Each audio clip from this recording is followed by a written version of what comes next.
लेकिन तुम ये मत सोच लेना कि पुरावर से कोई गुरुजी आए तो वो बूढ़ों को जवान कर रहे हैं। यहाँ बूढ़ा जवान नहीं किया जाता है, नहीं तो यहाँ जवान एक भी नहीं मिलेंगे, सब बूढ़े बूढ़े दिखेंगे यहाँ सब कि चलो घर में क्या है। वहाँ उछावदा में एक पंडित जी आए, वो बूढ़ों को जवान कर रहे हैं। गलत मत सोचना, यहाँ ऐसा नहीं होगा कि 90 साल का डोकरा डोकरी हम 25 साल का बना था, ऐसा नहीं होगा। लेकिन उनके मन की जो शक्ति है, सोचने की शक्ति है, उनके मन में जो ज्ञान वैराग्य सोए हुए हैं, वो भगवान की कथा में जवान हो जाते हैं। बंधु, शरीर बूढ़े से जवान नहीं होता है, मन की शक्ति, सोचने की शक्ति, ये जवान हो जाती है।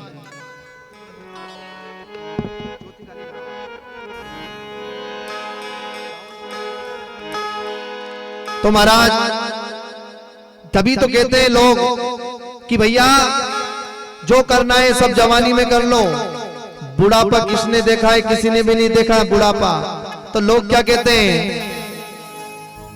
हम कहते हैं भैया कि सब अभी भजन कर लो, अभी कीर्तन कर लो, अभी पूजन कर लो, अभी पाठ कर लो, अभी विवाह कर लो, अभी पूरे जमाने में घूम लो फिर लो।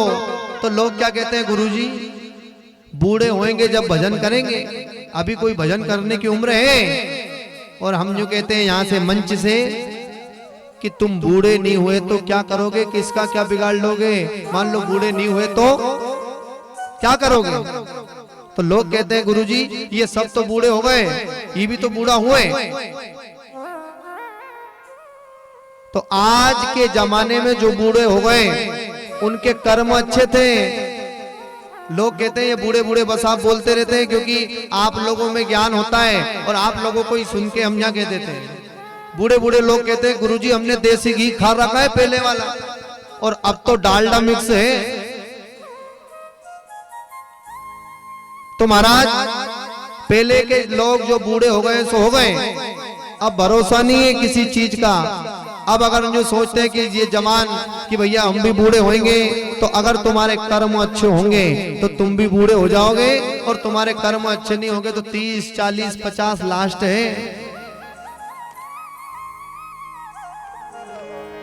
तो महाराज इसीलिए तो कहते हैं लोग अरे भजन करो भरी जवानी में। अच्छा ये भजन सबने सुन रखा है तो बढ़िया, जिनको अच्छा लगे अपने स्थान पे खड़े होकर देखो। जो भगवान की कथा में नाचते हैं भगवान उनके घर में नाचेंगे कभी, और जो भगवान की कथा में ताली बजाते हैं भगवान भी एक दिन उनके यहाँ आकर खुशियां देते हैं। इसलिए भगवान की कथा में बढ़िया अपने स्थान पर खड़े होकर नृत्य करे, जिनको नृत्य करना नाचना आता हो। भजन करो मस्त जवानी में, बुढ़ापा किसने देखा रे। जवानी में बुढ़ापा किसने देखा है। भजन करो मस्त जवानी में, बुढ़ापा किसने देखा रे। करो मस्त जवानी में, बुढ़ापा किसने देखा है।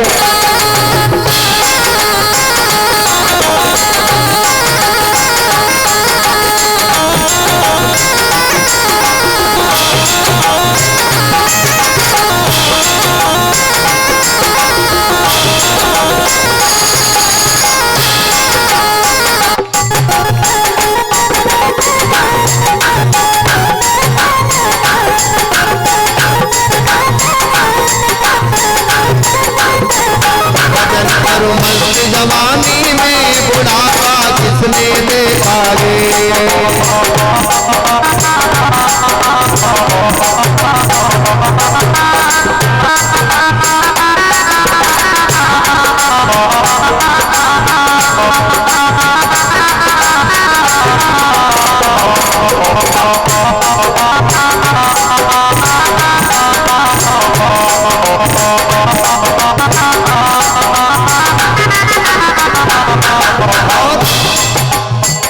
बुढ़ापे में लंगड़े हो जाओगे, बुढ़ापे में लंगड़े हो जाओगे, बुढ़ापे में लंगड़े हो जाओगे, बुढ़ापे में लंगड़े हो जाओगे। तीरथ तुम कर नहीं पाओगे, तीरथ तुम कर नहीं पाओगे। तीरथ तुम कर नहीं पाओगे, तीरथ तुम कर नहीं पाओगे। तीरथ करो मस्त जवानी में, बुढ़ापा किसने देखा रे। तीरथ करो मस्त जवानी में, बुढ़ापा किसने देखा रे।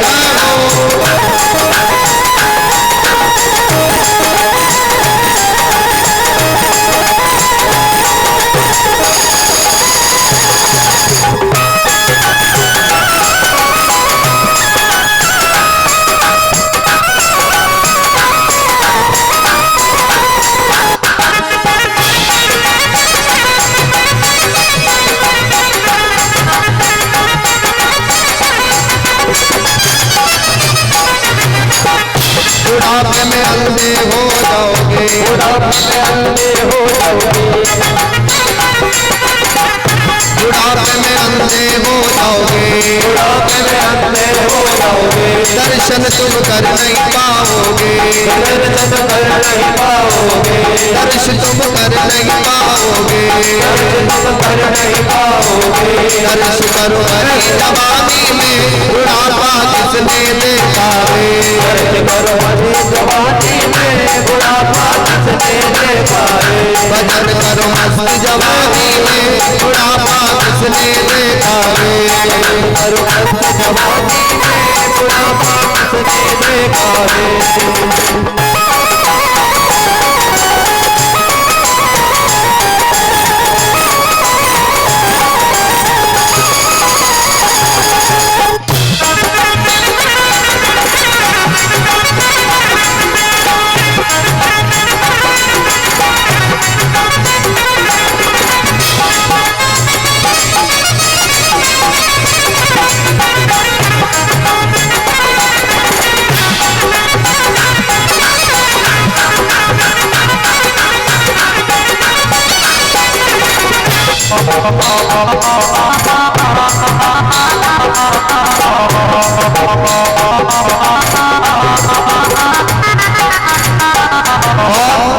बुढ़ापे में लूले हो जाओगे, बुढ़ापे में लूले हो जाओगे, बुढ़ापे में लूले हो जाओगे, बुढ़ापे में लूले हो जाओगे। दान तुम कर नहीं पाओगे, दान तुम कर नहीं पाओगे, ओ दान तुम कर नहीं पाओगे, दान तुम कर नहीं पाओगे। दान करो मस्त जवानी में, बुढ़ापा किसने देखा रे। दान करो मस्त जवानी में, बुढ़ापा किसने देखा रे। भजन करो भरी जवानी में, बुढ़ापा किसने देखा रे। भजन करो मस्त जवानी में, बुढ़ापा किसने देखा रे।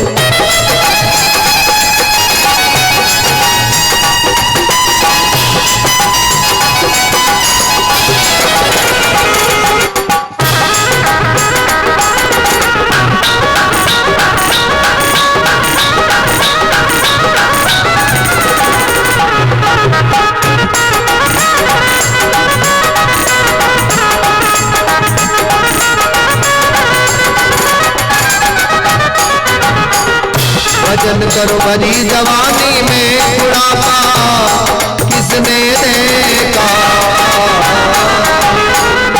गोविंद भगवान जय हो। क्या भाव है भजन के। बुढ़ापे में लंगड़े हो जाओगे। अभी भगवान ने आपको मौका दिया है, खूब हाथ पैर चल रहे हैं तो खूब यज्ञ में जाओ, खूब भगवान की कथा सुनो, खूब मंदिर में जाओ, खूब भगवान के दर्शन करो, खूब तीरथ करो, खूब व्रत करो। और जिस दिन आपके हाथ पैर काम नहीं करेंगे और कहीं आपकी इच्छा हुई और कहीं आपके औलाद से, आपके बेटे से आपने कह दिया बेटा मुझे थोड़ा सा हनुमान जी की मंदिर में या कंवर जी महाराज के दर्शन करने के लिए उनके स्थान पर ले चल, तो आपका बेटा क्या कहेगा कि पिताजी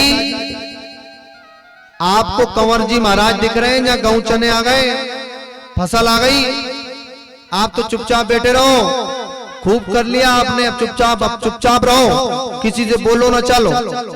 फिर क्या माजना रह जाएगा जब बेटा बहू डांटेंगे आपको? फिर क्या माजना रह जाएगा? बुढ़ापे में अंधे हो जाओगे। फिर खूब याद आएगी कि आंख थी जब तक तो कंवर जी महाराज के, हनुमान जी महाराज के, राम जी के कभी दर्शन नहीं किए, इन जमानाएं देखा। अब याद आ रही है कि भगवान के दर्शन कर लेते तो आज कितना अच्छा होता। बुढ़ापे में लूले हो जाओगे, हाथ पैर काम नहीं करेंगे। फिर याद आएगी कि दान धर्म कर लो, ऊपर काम आएगा। अच्छा, यहाँ की तो सब व्यवस्था बना लेते हैं अपन कि हमें कल नए कपड़े पहनने हैं, परसों ये कपड़े पहनने हैं, नरसों वो करना है। और वहां की व्यवस्था के लिए क्या किया? वहां भी तो जाना है, वहां जाना जरूर है, वहां की व्यवस्था करो। ये व्यवस्था आप कथा में बैठे, भगवान की कथा में बैठे हो ना, ये वहीं की व्यवस्था हो रही है। बहुत धन्यवाद देना अपने आप को भी कि आप वहां की व्यवस्था कर रहे हो भगवान की कथा में बैठकर, और यहां रहोगे। हम इधर उधर भटकते रहते हैं, कपड़े खरीदते हैं, नए नए सामान खरीदते हैं, बेड पलंग खरीदते हैं, सोफा सेट खरीदते हैं, टीवी, कूलर, फ्रिज, ये सब खरीदते हैं। ये यहाँ की व्यवस्था है। और आप कथा में बैठे हैं, भगवान की कथा में, और एक पुष्प ले गए। विचार करना, एक फूल भी आप ले गए और कहीं भगवान को चढ़ा दिया आपने, तो आपने वहां की व्यवस्था कर ली। मां को मत भूलो। और एक और बात, कभी भी अपनी बहन बेटी के यहाँ और एक भगवान के यहाँ कभी खाली हाथ नहीं जाना चाहिए। भगवान के यहाँ और बहन बेटी के यहाँ कुछ ना कुछ लेकर आओ, और यहाँ से अगर कुछ लेकर आओगे यहाँ भगवान के यहाँ और बहन बेटी के यहाँ, तो वो ऊपर वाला तुम्हें कुछ ना कुछ जरूर देगा। इसलिए कभी भी अपने घर से आओ, चाहे तुलसी पत्र लाओ, चाहे फूल लाओ, चाहे अन्नदान लाओ, या कुछ भी लाओ, लेकिन भगवान के यहाँ आओ तब कुछ ना कुछ जरूर लाओ। खाली हाथ मत आओ, क्योंकि खाली हाथ आओगे तो खाली हाथ ही जाओगे, है ना। भगवान के यहाँ कुछ ना कुछ जरूर लाओ। भगवान ने सबको सब कुछ दिया है। भगवान के मंदिर में, भगवान की कथा को सुनने, यज्ञ में, कहीं भी जाओ तो खाली हाथ कभी मत जाना, कुछ ना कुछ लेकर जाना, तो वहां से भी कुछ ना कुछ लेकर आओगे। तो बंधुओं, यही है, बुढ़ापे के भरोसे मत रहो। बुढ़ापे में कुछ नहीं होना है। बूढ़े हो जाओगे तब तो पलंग पे पड़े रहोगे। और औलाद के भरोसे कभी मत रहना, माताओं, बहनों, बुजुर्गों। बंधुओं, औलाद के भरोसे कभी मत रहना। कर लिया सो काम, भज लिया सो राम, और दे दिया सो दान, ये काम खत्म। इसको फिर जो काम हो गया सो हो गया। और हम जो सोचते हैं कि नहीं, कल दान करेंगे, परसों दान करेंगे, नरसों दान करेंगे, या अगले साल दान करेंगे, तो वो अगले साल जीवन में नहीं आएगा, अवसर गया। तो बंधुओं, एक पिता के यहाँ दो पुत्र थे। कितने? एक पिता के यहाँ दो पुत्र थे। तो पिताजी ने छोटे छोटे बेटे से कह दिया, ले बेटा मेरे लिए वहां से पानी भर के ले आ। तो छोटा बेटा ने कह दिया, अरे मेरी नहीं बन रही, मोबाइल चलाने लगा। पिता की बात को इनकार कर दिया, मना कर दिया। तो बड़ा बेटा भी वहीं था। तो बड़े बेटे ने कहा कि पिताजी, दादाजी, तुम इससे मत किया करो काम की, वो तुम्हारी नहीं सुनता है, कि फिर तुम चल जाओ, पानी पी के आ जाओ, एक लोटा मेरे लिए भी ले आना। तो कलयुग में तो ऐसी ऐसी संतान हो गई है। क्या भरोसा है इस जिंदगानी का, आदमी बुलबुला है पानी का। लोग यही तो कहते हैं, गुरुजी अपने तो बढ़िया भगवान की मौज, चार चार बेटे हैं, अपन तो सुखी हैं। क्यों? चार चार बेटों से सुखी नहीं होता है आदमी। अपने चार चार बेटों से अपन सुखी हैं, तो रोड पे ये सुअर के 12-12 होते हैं बच्चे, फिर वो अपन से ज्यादा सुखी हैं। बच्चों से सुखी नहीं होता है। बंधुओं, भाग्यशाली कौन होता है? अन्न पुराना घी नया। बात को समझना, अन्न पुराना घी नया, मीठी बोलन नार, पड़ोसी सज्जन मिले तो पूरब ले फल चार। समझो, अन्न पुराना 2023 के गेहूं का आटा हम 2024 में खा रहे हैं, ये भाग्यशाली है।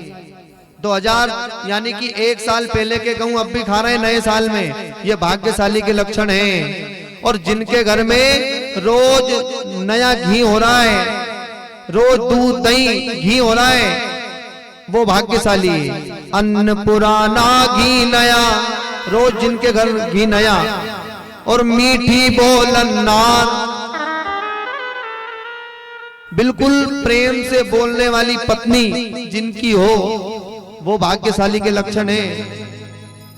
और पड़ोसी सज्जन मिले, पड़ोसी कौन? खेत पड़ोसी, घर पड़ोसी, बिजनेस में पार्टनरशिप बढ़िया हो, दोस्त मित्र अच्छे हो। और नहीं तो ये माताएं बहने बुआरा में लड़ मरे, बुआरा में बुआरो हेड़े नहीं, बुआरो झाड़ू ओ में लड़ मरे। तो बंधुओं, अन्न पुराना घी नया और मीठी बोलन नार, और पड़ोसी सज्जन मिले ये पूरब ले फल चार। ये होते हैं भाग्यशाली। बच्चों से भाग्यशाली नहीं कहलाते लोग। मीठी बोलने वाली पत्नी होना चाहिए घर में। सबके घर में है मीठी बोलने वाली पत्नी, तो सबके घर में है नहीं। बोलो गोविंद भगवान की जय हो। नहीं साहब, उछाउदी में तो बिल्कुल मीठी बोलने वाली है। और कहीं की अगर नहीं बोलती हो तो वो आज से बोलने लग जाना, गोविंद भगवान की। मीठी बोलने वाली पत्नी। उछाउदी में तो साहब बहुत सभी पुरुष वर्ग भी सुंदर हैं और माताएं बहनें भी बहुत अच्छी बिचारी। राधे राधे। हमने क्या सिखाया था अभी शाम से मिला दे कहना है आपको, आज ही भूल गए।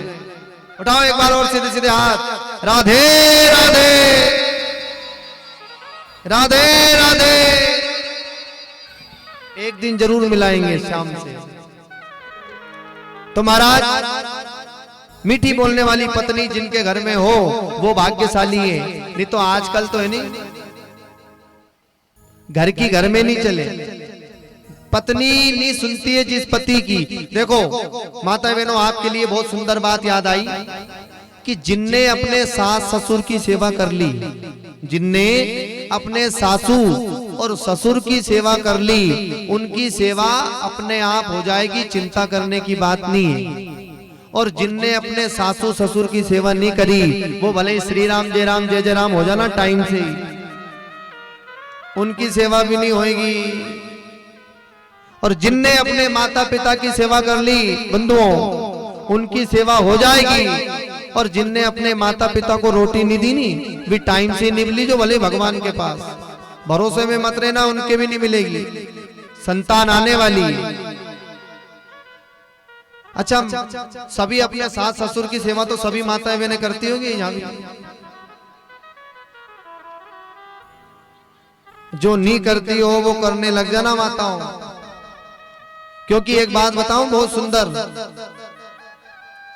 जिनने अपने सास ससुर की सेवा करी है, जिनने करी है, वो तो बिल्कुल चिंता छोड़ देना, उनकी अपने आप हो जाएगी, उनके घर में भी संतान आएगी।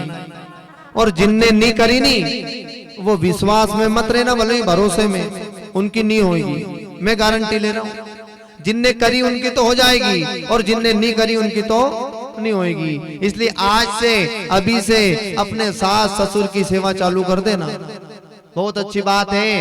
क्योंकि माता पिता का आशीर्वाद, सास ससुर का आशीर्वाद ही काम आएगा, और कुछ काम नहीं आएगा। तो महाराज, नारद जी महाराज ने 7 दिन की भगवान की कथा उन दोनों बूढ़ों को सुनाई। वो दोनों बूढ़े जवान हो गए और खूब नाचने लगे। ये होती है भक्ति पैदा मन में, भक्ति, ज्ञान और वैराग्य। इन तीनों को भगवान की कथाओं को श्रवण करवाया और खूब भगवान की कथा में नाचने लगे।